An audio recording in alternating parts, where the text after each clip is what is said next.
listening to the Mind You Fibro podcast, the show that brings you up-to-date, practical, and evidence-based information about fibromyalgia, with your host, Dr. Olga Pinkston, a board-certified rheumatologist. Today, we're going to be talking about self-care. Now, self-care is part of the 3 pillars of fibro treatment. Those pillars are education, self-care, and pain control. What I see in my practice is a lot of patients are having more imbalanced treatment. They spend a lot of time on education. The educational pillar is elevated. They spend a lot of time on treatment, seeking pain control, looking for treatment options for fatigue, looking into diet and whatnot. And then they're often neglecting the self-care. You have to remember that fibromyalgia treatment is a balancing act. You have to maintain your 3 pillars fairly equally to have the best quality of life as well as the best symptom control. So self-care should start with the relationship with yourself, how you think about you. So your relationship with yourself is based on how you think about you. We oftentimes are hard on ourselves.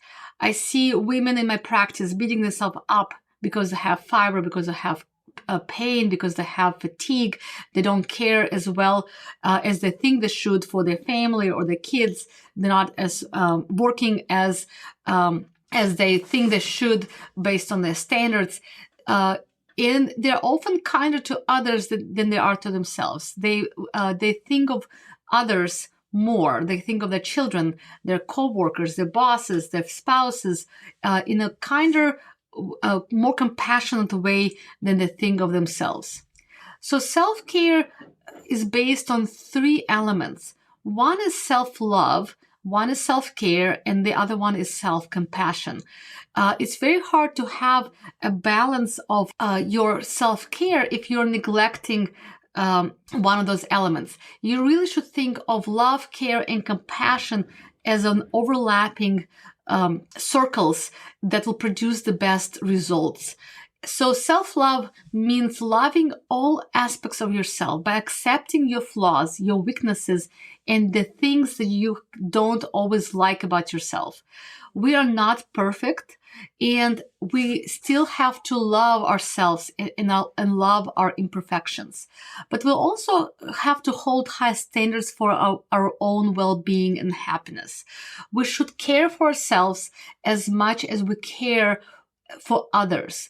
So loving yourself, loving your flaws, loving your weaknesses, regardless of how you feel or what you think, should be part of your self-care. But the actually self-care is an act. It is an act of how you show up for yourself through self-love. So our brain creates thoughts. So our thoughts of self-love, that we're good, that we are acceptable, create feeling of self-love. Your thoughts create your feelings that lead into actions. So the thoughts of self-love will create a feeling of love for yourself, care for yourself, but then it will lead into the action of self-care. You cannot care for yourself if you don't think in a loving way for yourself, if you don't feel love for yourself. So the self-care is as a result of those self-loving thoughts and feelings, and it produces that result, the actions that you actually do. So when I see patients do acts of self-care, diet, exercise, whatnot, without the thoughts of self-love and self-acceptance, those acts of self-care are limited. They're short-lived. They don't continue because they lead into burnout, and you fall off your exercise wagon or your diet and whatnot, because again, it was coming from the necessity and not from the place of self-love. Self-compassion is also very important. Being kind and understanding when you're confronted with personal failings. Again, patients with fibromyalgia they often feel that they're a failure, that something happened to them or something happened because of them that led into those symptoms. So self-compassion is being kind regardless of how bad you feel or how your symptoms are affecting your life. And it should be part of that self-love, self-care, and self-compassion circles. They need to overlap to produce better results. Today, we're going to talk about self-care in a more detailed way. We often think of self-care as physical self-care, how we eat, how we move, do we exercise, drink water. But I want you to think there's 6 types of self-care, and all of them play a role in your well-being. Those types of self-care are emotional self-care, physical, spiritual, mental, social, and functional. So emotional self-care I put as number 1 because I see it is probably the most important one and will make the biggest impact on your overall health. Activities that help you maintain your emotional health. Connect, process, and reflect on your thoughts and feelings. Now, your thoughts create your feelings that lead into action. So if your thoughts are negative, if your thoughts are self-defeating, it's very hard to find motivation to do self-care actions. So the things that help with emotional self-care, emotional health are journaling, therapy, coaching, talking to others who are neutral, or reflecting on your thoughts in a journal are very beneficial to your mental health, to your emotional health. A lot of patients who have fibromyalgia have triggers that produce the symptoms or triggered into having fibromyalgia as trauma and stressful events. So if you think of traumatic events that preceded fibromyalgia, you have to acknowledge them and process them to have better emotional health. So seeking therapy for trauma-related issues, looking for coaching to find motivation, training yourself to maintain your activities, just like a physical coach that coaches you on diet and exercise. Coaching is different than therapy because it is future focused instead of a past focused. So you may need to have both. You may need to have a therapy to process your past and coaching to focus on your future. Physical self-care is essential for fibromyalgia patients, and it should be part of your treatment. Activities that improve your well-being of your physical health are sleep, diet, and exercise. All 3 are important, and all 3 should be part of your treatment. Now, diet or nutrition is essential to repair your digestion, reduce inflammation, and promote healthy weight. When we are under a lot of stress, when we have pain, we may find ourselves stress eating or consuming comfort foods that are comforting in that moment, but actually produce inflammation or negative effect on your health. So looking at nutrition, looking at food as medicine versus restrictive diets. So diets don't work, they fail because you're putting a lot of stress and restriction on yourself, and it adds to overall stress. But if you look at medicine as food as medicine, you're actually caring for yourself, reducing processed foods, taking vitamins that are essential, eating more vegetables, drinking water. Those things are acts of self-love and self-care, and they're not part of a restrictive diet. Change your thinking from diet mentality to self-care mentality. Spiritual self-care is also essential to your well-being. I often see patients stopping self-care, spiritual self-care, because they don't have time. They're too tired, they're exhausted, they don't want to add something else to their day. So they will stop going to church. They don't journal because, again, it expands the energy. So activities that nurture your spirit and allow you to think bigger than yourself, connecting with whatever you consider meaningful and holy. It may be religion, gratitude, meditation, yoga practices, whatever spiritual practice that you find in alignment with your spirit will help you remove that focus from pain into something bigger. There's something bigger than us that helps you to find motivation to fulfill your kind of bigger destiny. So looking at how you nurture your spirit is essential part of self-care. So mental self-care should not be confused with emotional self-care. Mental self-care is the activities that stimulate your mind, your brain, your intellect, and keep your brain active. We often think of brain activities as watching television or surfing the internet, social media, Facebooking, but those activities are passive. You are in consuming mode by your brain. Your brain consumes, but it's not acts on that information. So reading actually makes your brain think, imagine things as you read. Games, traveling, learning a new language, it engages your brain into an act that will keep your brain active. So mental self-care should include some reading, maybe something that you learn, a hobby.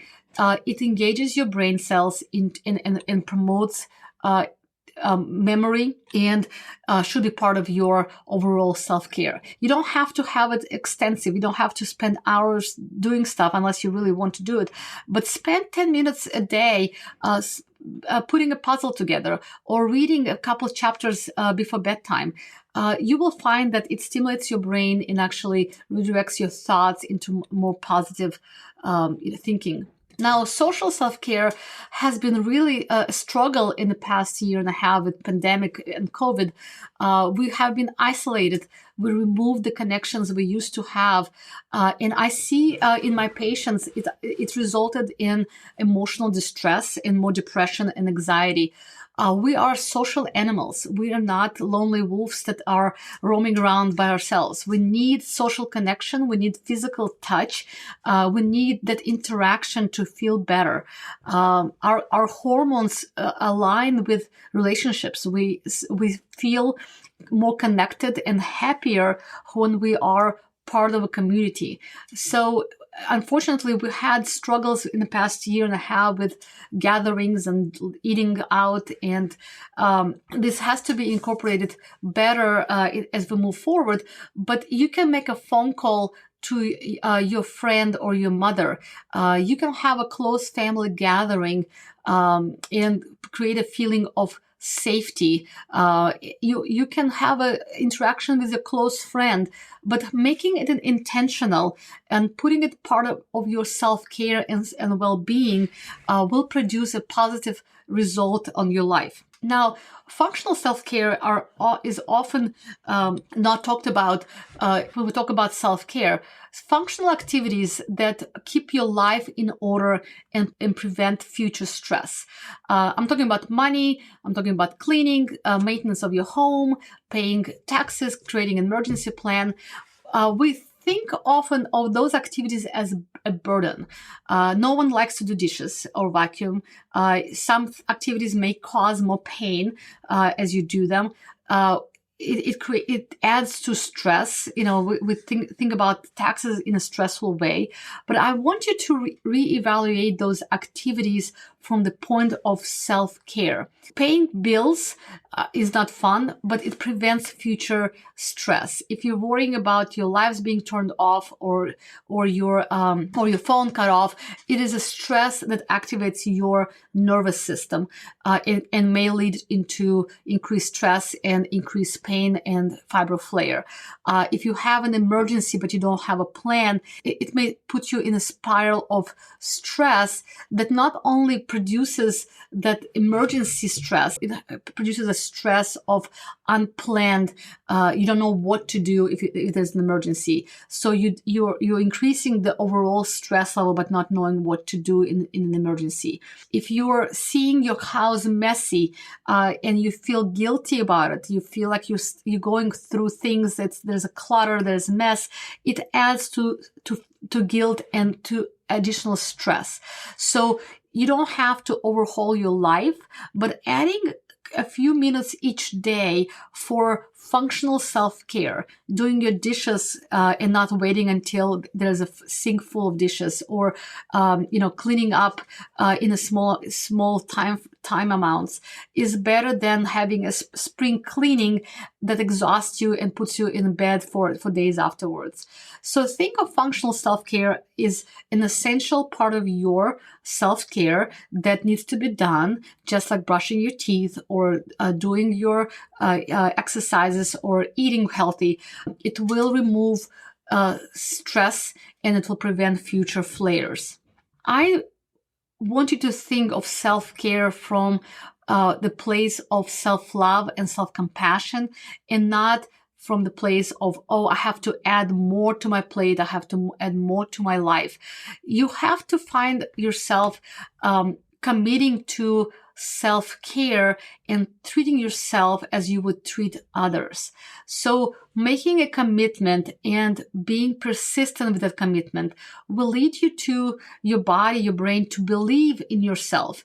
I care for myself. I believe in myself. I commit, and that's an important act of self-reliance. Of you making a non-negotiable self-care act.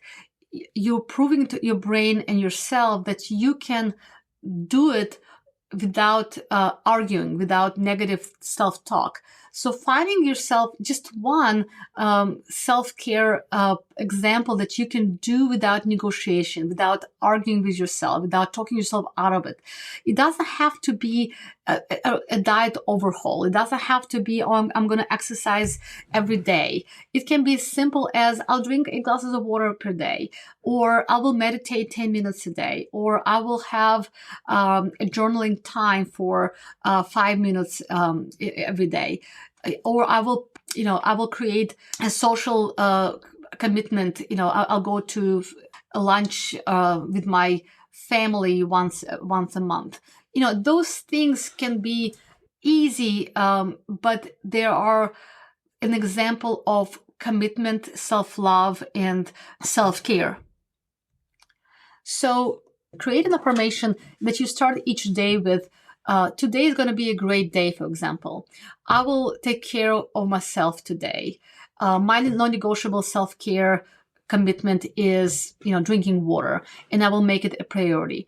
So sometimes, even if you don't believe in it, even if you think it's not true yet, reminding yourself daily will create subconscious belief in it, and sometimes doing it is believing it. So if you keep doing stuff and reaffirming your commitments, over time it will become your habit, and you will actually start believing what you're saying. So even if you don't have motivation today to do what's needed, do it anyway. Make a commitment, and then start your day with affirmation. You are worthy of it. You need to start thinking about yourself from the place of self-love and from the place of self-compassion. And those thoughts of self-love and self-compassion will lead into feeling of self-love and compassion, and will ultimately lead into actions of self-care. Now that brings us to the end of this episode. If you enjoyed this show, please subscribe, rate and review this podcast, and be sure to come back next week for another episode. Until then, this is Dr. Olga Pinkston, and don't forget to mind your fibro. Disclaimer, this podcast provides information only and does not provide any medical or psychological services or advice. None of the content on this podcast prevents, cures, or treats any medical or mental condition.